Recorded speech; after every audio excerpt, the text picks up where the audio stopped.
एक व्यक्ति ने जिंदगी भर पाप किया, बचपन से जवान हो गया, पाप ही पाप, पाप ही पाप, कभी कोई अच्छा काम न करे। परिवार के लोग उसे महात्मा के पास ले गए। महाराज, इस पर कृपा करो, इसका कल्याण हो। यह कभी कोई अच्छा काम नहीं करता, गलत काम बस।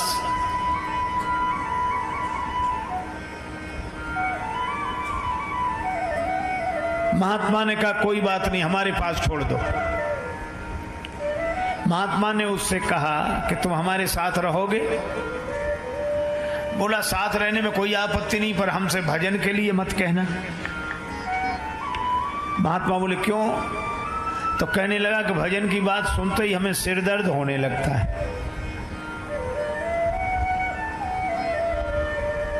हम भजन नहीं कर सकते। महात्मा बोले मत करना भजन, तुम हमारे पास रहो। बोला दूसरी बात सुनो, हम जो करेंगे उसमें रोकना नहीं। महात्मा बोले नहीं रोकेंगे, तुम्हें जो करना हो वह करना।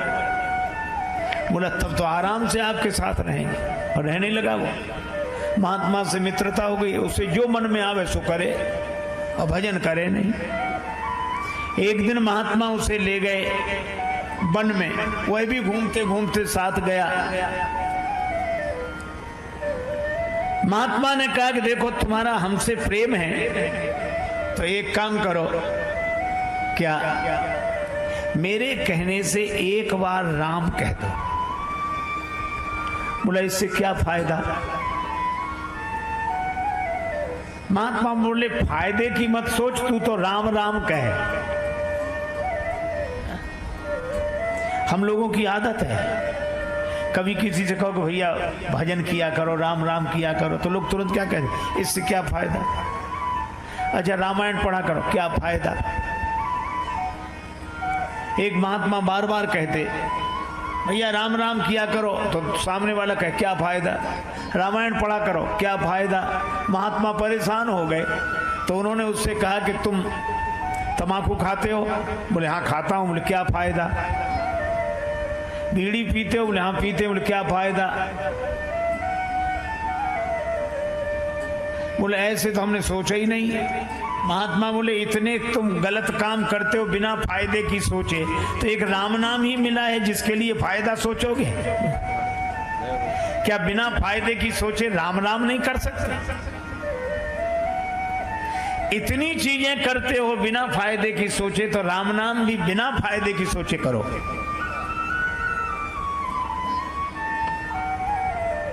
बोला एक बार बोलूंगा। महात्मा बोले बस एक बार। वह बोला राम। महात्मा बोले बन गया काम, बस।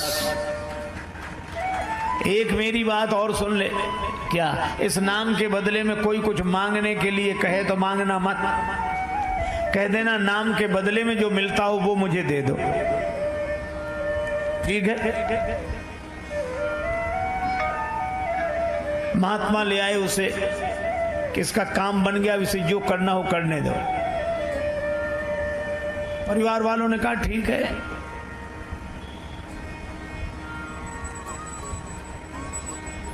महात्मा चले गए, वो अपने घर रहने लगा, मनमाने काम करने लगा।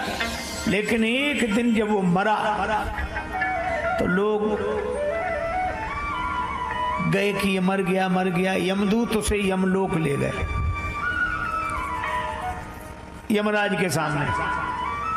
यमदूतों ने हिसाब सुनाया कि इसने जीवन भर गलत काम किए हैं, एक बार एक महात्मा के कहने से राम कहा है बस। यमराज बोले तो इससे पूछ लो ये राम नाम के बदले में क्या चाहता है। यमदूतों ने कहा क्या चाहते हो? यमराज पूछवा रहे हैं राम नाम के बदले में। उसे महात्मा की बात याद आ गई। वो कहने लगा मुझे तो कुछ नहीं चाहिए, नाम के बदले में जो मिलता हो सो दे दो। अब यमराज के यहाँ राम नाम का हिसाब थोड़ा ही है। चलो ब्रह्मा जी से पूछते हैं। उस व्यक्ति को लेकर ब्रह्मा जी के यहाँ गए। ब्रह्मा जी से पूछा कि राम नाम एक बार कोई ले तो उसका महत्व क्या है, फल क्या है? ब्रह्मा जी बोले हमें पता नहीं, हम तो वेद मंत्रों का उच्चारण करते रहते हैं, आनंद में रहते हैं। तो फिर का राम नाम भगवान शंकर लेते हैं, उनसे ही पूछो। तो उस व्यक्ति को लेकर ब्रह्मा जी यमराज शंकर जी के पास गए। शंकर जी से कहा कि आप दिन रात राम राम करते हैं,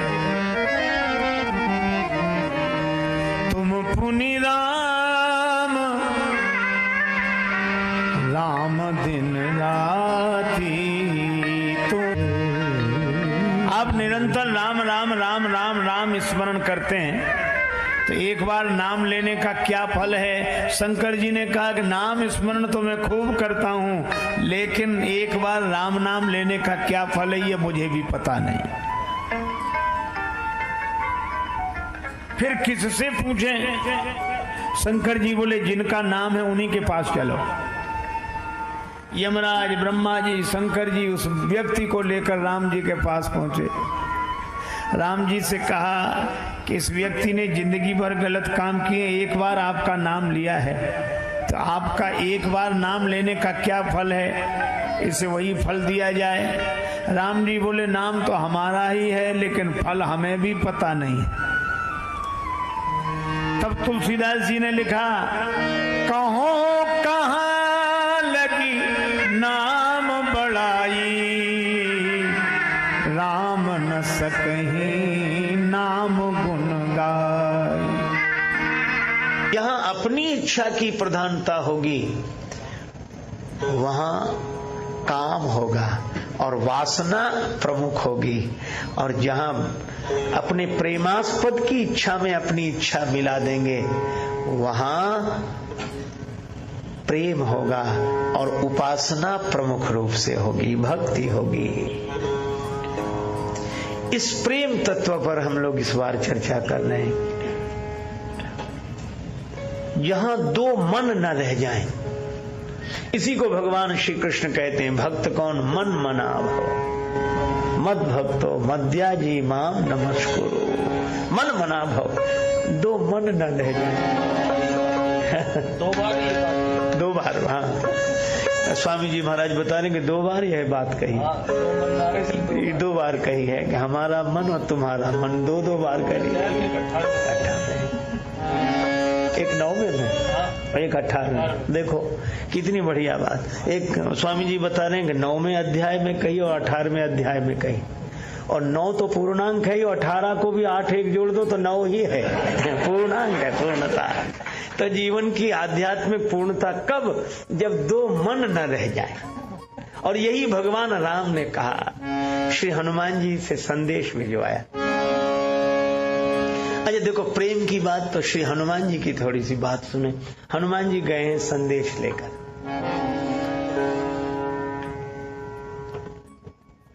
बहुत तरह की चर्चा की है, अंत में बोले रघुपति कर संदेश अब सुन जननी धरी धीर, अस कही कपि गद गद भयउ भरे बिलोचन।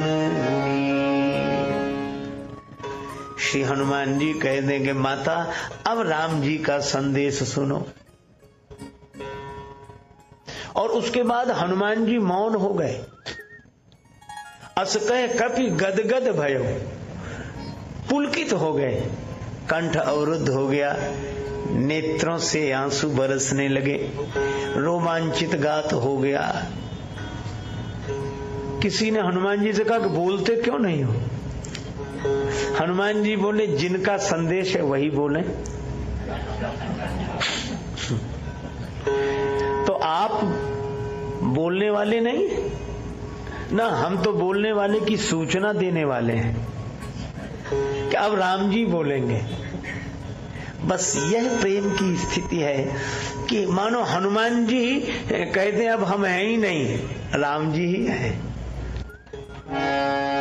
और बोले तो तुलसीदास जी महाराज लिखते हैं राम जी ही बोले। कहेऊ राम वियोग तव सीता, कहेऊ राम, राम जी बोले। हाँ, कहां से बोल गए राम जी? जासु हृदय आगार बसहि राम सर चाप धर। हनुमान जी के हृदय से राम जी बोले। प्रेमी के हृदय से परमात्मा ही बोलते हैं। प्रेमी की पहचान क्या? कि जहां प्रेमी न रह जाए वहां परमात्मा ही शेष विशेष बचते हैं। हम तो रह ही नहीं गए। हनुमान जी से भी प्रभु ने कहा कि सेवक वह है जो सब में मुझको देखे। ठीक है। और ऐसा कह के हनुमान जी को भेजा कहां भगवान ने? एक आदमी बड़ी देर से खड़ा था सड़क किनारे, डॉक्टर की दुकान थी चश्मे की। लोग जाते, डॉक्टर साहब अच्छा अच्छा बैठो। डॉक्टर उनको कुर्सी पर बिठा था, आंख के सामने एक शीशा लगा था, कुछ पढ़ने को देता। हाँ पढ़ो, पढ़ने में आ रहा है? हाँ थोड़ा कम दिख रहा है। अच्छा, दूसरा पहले से ठीक है लेकिन पूरी तरह ठीक नहीं। तीसरा शीशा लगा है, हाँ अब साफ साफ पढ़ने में आ रहा है। ठीक है, पैसा जमा कर दो, परसों आना चश्मा ले जाना। दूसरा आया, तीसरा आया, ऐसे ही हो रहा था। तो वो जो आदमी सड़क किनारे खड़ा था उसको लगा कि 2-4 शीशे बदलते बदलते आदमी सही सही पढ़ने लगता है। तो वो भी चला गया। डॉक्टर साहब बैठो, शीशा लगाया, पढ़ने को दिया। पढ़ने में आ रहा है? बोले कुछ नहीं आ रहा है। दूसरा पहले ही जैसी हालत है। तीसरा शीशा लगाया, बोले बिल्कुल वैसे ही। जब 5-7 शीशे बदल दिए तो डॉक्टर ने कहा कि क्यों? बोले कुछ भी पढ़ने में नहीं आ रहा। तो डॉक्टर ने कहा कि पढ़े भी हो, पढ़े भी हो। वो आदमी बोला पढ़े होते तो चश्मे की दुकान पर ही क्यों आते? क्योंकि हमने तो यह सुना था कि चश्मे से पढ़ा जाता है, चश्मे से पढ़ा जाता है। डॉक्टर ने कहा कि सुना तो ठीक है कि पढ़ा तो चश्मे से जाता है, लेकिन पढ़ाई भीतर होनी चाहिए तभी बाहर दिखेगी। अगर भीतर नहीं होगी तो बाहर लिखी भी रहे तो दिखेगी नहीं। तो जैसे भीतर पढ़ाई न हो तो बाहर लिखा हुआ होने के बाद भी हम पढ़ नहीं पाते। मुझे तो लगता है कि इसी तरह परमात्मा सर्वत्र लिखा हुआ है, सब जगह लिखा हुआ है। ईशावास्यमिदं सर्वम यत्किंच जगत्याम जगत, सर्वत्र परमात्मा लिखा हुआ है, लेकिन हमारे भीतर परमात्मा की पढ़ाई नहीं है, इसलिए बाहर लिखा हुआ होने पर भी दिख नहीं रहा है। भीतर हो तो बाहर दिखे, इधर हो तो उधर दिखे। अच्छा, भरत जी को सब में भगवान क्यों दिखाई देते हैं? भरत जी के भीतर भगवान प्रकट हो गए। अच्छा देखो, एक अद्भुत बात है, भगवान प्रकट कैसे होंगे? प्रेम के कारण जिसके भीतर भगवान प्रकट हो गए हों। जो भीतर प्रेम से भरा होता है वही बाहर सेवा से भरा होता है। जो भीतर प्रेम से भरा होता है वही बाहर सेवा से भरा होता है। जब वह भीतर प्रेम में रहता है तो अपने भीतर भगवान को देखता है, और जब व्यवहार में सेवा से जुड़ता है तो सब में भगवान को देखता है। ऐसे भक्त की सेवा ही योग है। भरत जी के भीतर भगवान प्रकट, इसलिए उन्हें सब में दिखाई देते हैं। अब इधर है ही नहीं, हम उधर ही देखना चाहते हैं, तो ये शीशे कितने ही बदलो वो दिखाई देता ही नहीं। अच्छा, एक अद्भुत बात, भरत जी की बात, ये प्रवृत्ति मार्गी, यह भी सब में भगवान को देखते हैं। और हनुमान जी निवृत्ति मार्गी हैं। हनुमान जी से भी प्रभु ने कहा कि सेवक वह है जो सब में मुझको देखे। ठीक है। और ऐसा कह के हनुमान जी को भेजा कहां भगवान ने? यह भी एक अद्भुत बात। हनुमान जी सेवा किसकी कर रहे हैं अब तक? सुग्रीव जी की है। अच्छा, एक और बात देखो, सुग्रीव जी गृहस्थ ही नहीं है, गृहासक्त हैं। वे पत्नी, परिवार, संपत्ति आदि पाकर भगवान को ही भूल जाते हैं, है ना। पर हनुमान जी उनकी भी सेवा करते हैं। यह संत की वृत्ति है, यह सेवक की वृत्ति है। वह सेवा करने वाले में दोष देखता ही नहीं है। जिसकी सेवा कर रहा है उसमें उसे दोष नहीं दिखता, वह तो सेवा करता है। ने हनुमान जी की जगह तू तो हम और इनकी सेवा करें, हम साधु हैं, हम संत, इनकी सेवा करें, संसारियों की। अच्छा, जिसे संसारी दिखेंगे वह सेवा कैसे कर पाएगा। और यही तो भगवान श्री राम कृष्ण देव ने कहा, जब किसी